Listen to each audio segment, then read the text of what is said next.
I am so very grateful for Dr. Anderson and his staff. They have been so compassionate, professional, and caring. When I came here, I was wearing a mask, and I didn't wear it by choice. I had situations with my crowns. My crowns initially started falling out one by one. I ended up having to get dentures from another office that did not go well. They were not made correctly. And he gave me a word. He said, I'm going to get your smile back. And he did.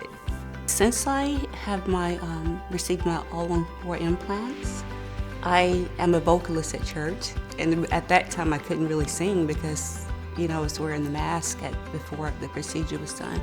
But since then, I'm able to serve my church. I'm able to, of course, eat better, and I can smile. I don't have to hide behind the mask, I can smile. Now that I have my implants, I can eat pretty much what I want. Corn, my steamed veggies, I can eat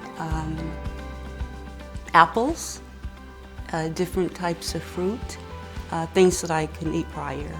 I can eat pretty much everything now, most things. I feel like the Lord has really called him in this area of work. I really feel that. I feel like he's a minister to us because when we come here one way, we don't have the confidence we need because we can't smile. When he's done with the work, you're smiling and you're just proud of the work that he's done. And I am just so grateful that I can smile now. And I no longer am forced to wear a mask.